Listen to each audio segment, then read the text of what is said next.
आसमां में ऊंचा उड़ने की चाह थी, लेकिन अपने पंखों को मैं नोचता रहा। एक कदम भी नहीं बढ़ाया अपनी मंजिल की तरफ, बस जीवन भर परिस्थितियों को ही कोसता रहा। हरे कृष्ण दोस्तों, मैं राहुल अग्रवाल एक बार फिर लेकर आया हूँ एक छोटी सी कहानी एक ऐसे योद्धा की जो परिस्थितियाँ अपने खिलाफ होते हुए भी ना सिर्फ लड़ा बल्कि अपना नाम इतिहास में अमर करवाया। ये कहानी है कैरोले नाम की एक हंगेरियन पिस्टल शूटर की। वो हंगरी का बेस्ट पिस्टल शूटर था।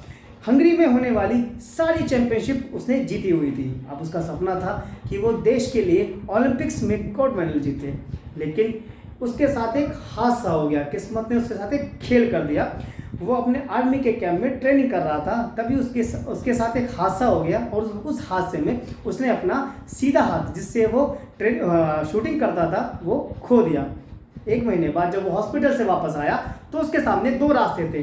पहला कि या तो वो अपने सपने को भूल जाए और गुमनामियों के अंधेरे में खो जाए, दूसरा वो लड़े, अपने उल्टे हाथ से लड़े और अपना सपना पूरा करे। दोस्तों, उसने दूसरा रास्ता चुना। वो झुका नहीं, रुका नहीं, वो लग गया अगले साल होने वाली हंगरी में होने वाली शूटिंग चैंपियनशिप के लिए। चुपचाप बिना किसी को खबर हुए वो 1 साल तक तैयारी करता रहा।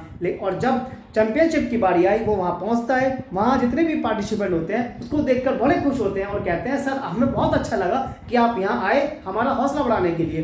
तभी उनसे कहता है कि मैं आपका हौसला बढ़ाने नहीं आया, मैं आपसे कम्पीट करने के लिए आया हूँ। और दोस्तों, उस 1 साल में इसने इतनी प्रैक्टिस की कि वो चैंपियनशिप इसने जीती। जबकि वहाँ जितने भी शूटर थे सब अपने बेस्ट हैंड से फाइट कर रहे थे और ये अपने लेफ्ट हैंड से फाइट कर रहा था, फिर भी वो चैंपियनशिप कैरोल ने जीती।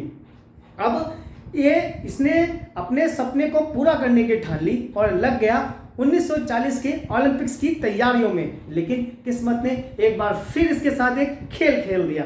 1940 के ओलंपिक्स दूसरे विश्व युद्ध की वजह से कैंसिल हो गए। लेकिन भाई इसको तो जिद थी कि मुझे ओलंपिक्स में गोल्ड मेडल जीतना ही जीतना है। तो इसने अपना पूरा फोकस डाल दिया 1944 के ओलंपिक्स पर। लेकिन फिर एक बार गेम खेल दिया किस्मत ने इसके साथ और 1944 के ओलंपिक भी कैंसिल हो गए। लेकिन भाई जब ठान लिया, जब जज्बा पैदा कर लिया मन में, एक जिद पकड़ ली कि मुझे ये काम करना ही करना है, किसी भी कंडीशन में करना ही करना है, तो भाई रुकना नहीं है। ये भी नहीं रुका, इसने अपना फोकस डाल दिया 1948 के ओलंपिक्स पे। और जब 1948 का ओलंपिक आया तो इसकी उम्र थी 38 ईयर्स, जो एक स्पोर्ट्स में बहुत ज़्यादा मानी जाती है। बाकी जितने भी कॉम्पिटिटर थे वो यंग थे, 20, 22, 25 साल के थे। और दूसरी बात, वो अपने बेस्ट हैंड से फाइट कर रहे थे और ये अपने लेफ्ट हैंड से फाइट कर रहा था दोस्तों। लेकिन इसने अपने लेफ्ट हैंड को दुनिया का बेस्ट हैंड बनाया, बेस्ट शूटिंग हैंड बनाया और ओलंपिक्स में गोल्ड मेडल जीतकर अपना सपना पूरा किया। लेकिन ये यहाँ नहीं रुका, इसका तो मन में कुछ और ही चल रहा था। इसके मन में तो था कि ये इतिहास के पन्नों में अपना नाम अमर कराए।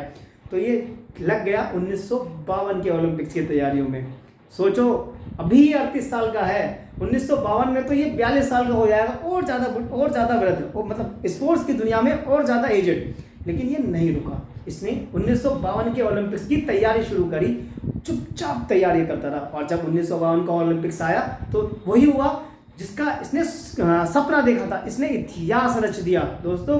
1952 के ओलंपिक्स में भी इसने ही गोल्ड मेडल जीता और ये दुनिया ओलंपिक्स की हिस्ट्री का पहला ऐसा प्लेयर था जिसने सेम एथलीट में 2 बार गोल्ड मेडल जीता हो।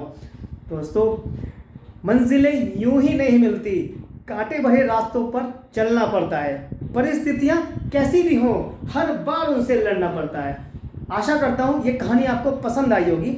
इसको लाइक और शेयर करना ना भूलिएगा और हाँ, इस चैनल को सब्सक्राइब जरूर कीजिएगा। मिलते हैं अगली वीडियो के साथ। हरे कृष्ण।